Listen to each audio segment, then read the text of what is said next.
Actividad número 5. Teorías explicativas de la emoción. Mi nombre es David de García, el de mis compañeros Karen Rodríguez y Jorge Andrés Morales. Definición de emoción. Si bien cada enfoque puede darle una definición distinta a este término, pues llega a ser ambiguo, una definición que puede llegar a ser imparcial sería que es un fenómeno afectivo que aparece de forma súbita e intensa, que implica la sensación de agrado o desagrado con gran intensidad y corta duración y que provoca modificaciones fisiológicas. Si lo vemos desde el punto de vista evolutivo, diríamos que las emociones se dividen en categorías y que cada categoría presenta una función adaptativa. Esta función adaptativa va a ayudarnos en el proceso de nuestra vida cotidiana. Las emociones se dividen en 6 categorías o 6 tipos de emociones primarias, por eso miedo, sorpresa, ira, aversión, alegría y tristeza.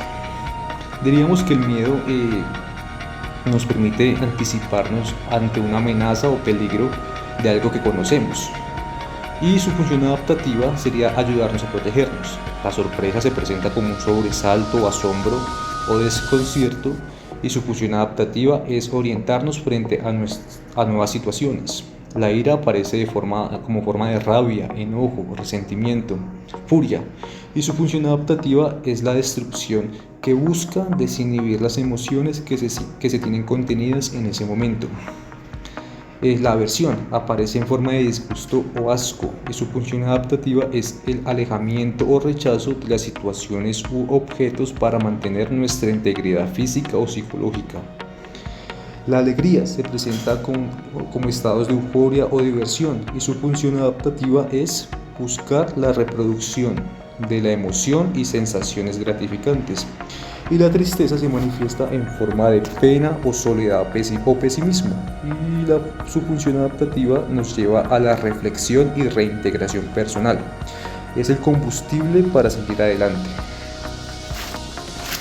Viéndolo ahora desde la teoría de la emoción de James Lange, propuesta por William James y Carl Lange, nos define la emoción como un equivalente del rango de excitación fisiológica causada por un evento externo. Para ellos, para que se sienta una emoción, primero se debe experimentar unas respuestas corporales tales como aumento de la respiración, aumento de la frecuencia cardíaca o manos sudorosas. Después de que la persona pasa por esa experiencia fisiológica, se puede decir que se siente la emoción. En el cerebro, cuando la corteza de nuestro cerebro recibe los estímulos que pueden inducir emociones, nuestro sistema nervioso autónomo y nuestro sistema nervioso simpático activan los órganos viscerales y músculos esqueléticos. Estos estímulos estas respuestas van a estimular nuestro cerebro, que luego interpreta esos estímulos corporales o estas respuestas corporales como el miedo. Un ejemplo podría ser que de un estímulo externo, ver un toro enojado, la respuesta corporal ante ese estímulo externo sería la liberación de adrenalina y la interpretación de nuestro cerebro ante esa respuesta corporal sería el miedo. A continuación conoceremos la teoría de Cannon-Bard, una teoría psicofisiológica que propone que la emoción prepara al individuo para actuar y adaptarse al entorno. Bradford Cannon y Philip Bard parten de un enfoque psicofisiológico. Según los autores, la emoción antecede a las conductas y prepara al organismo para realizar una respuesta de lucha o huida frente a diferentes situaciones de emergencia o ambientales. Por ejemplo, lloramos porque nos sentimos tristes. Es decir, la emoción se produce antes que las respuestas fisiológicas. Después de la emoción y a partir de ahí se desencadena una reacción de alarma ante tales situaciones límite. Por otro lado, nos plantean que el sujeto puede siempre buscar el equilibrio y adaptarse al medio y a las situaciones.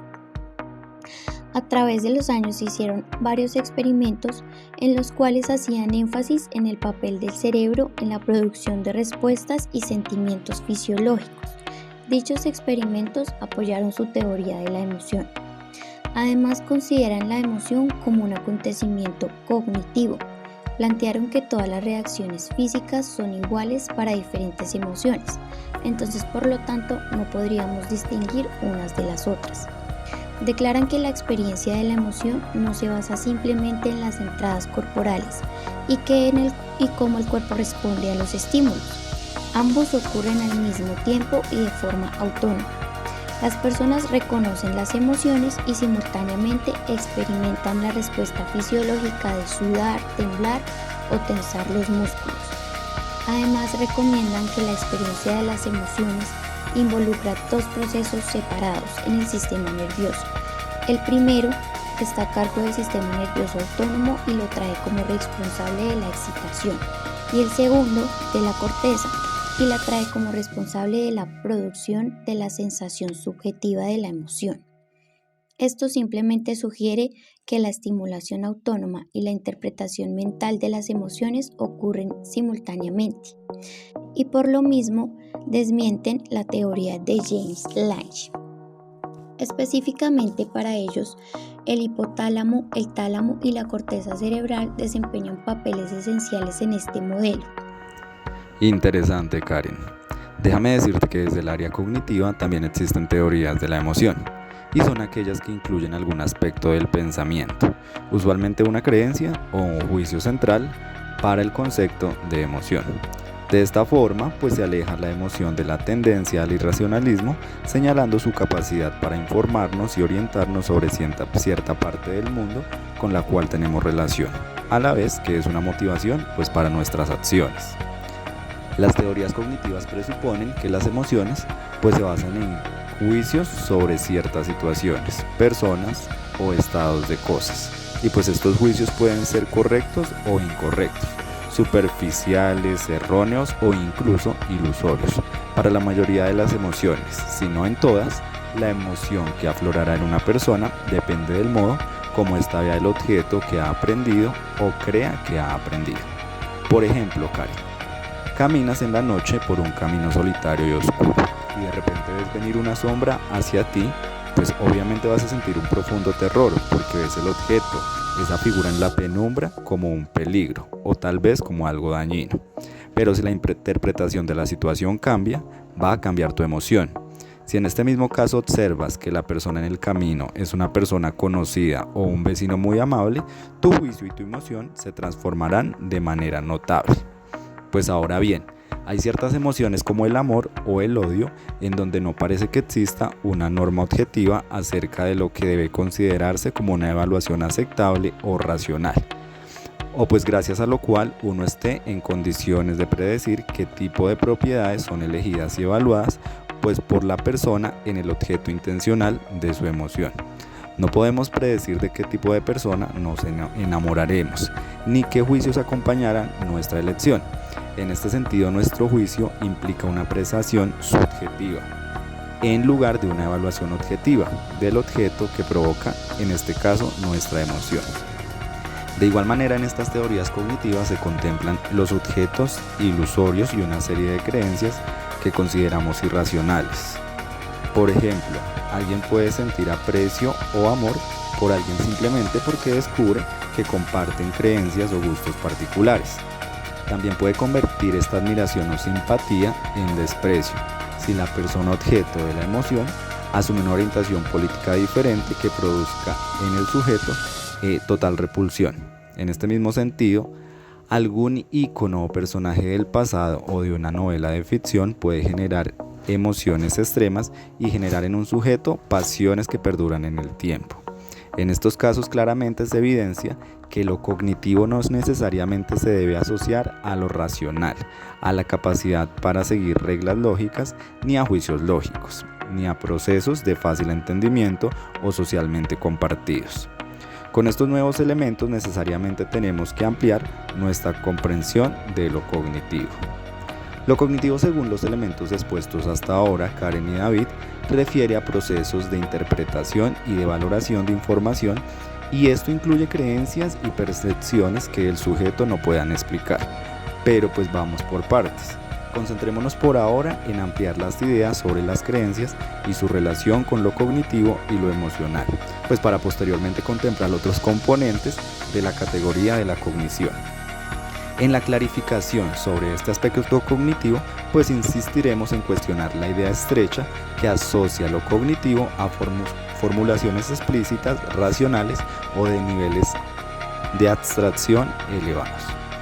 Bueno, bajo la categoría de creencias vamos a encontrar diferentes formas de pensamiento: las convicciones, las dudas, las suposiciones, especulaciones, conjeturas, pues sobre las cuales está fundada una emoción. Vamos a ver esto con un ejemplo. Camila está enojada con el profesor porque cree que tiene preferencias con otros alumnos, mientras es muy distante y severo con ella. Por consiguiente, la emoción de enojo o resentimiento va de la mano con creencias reconocidas sobre el trato injusto.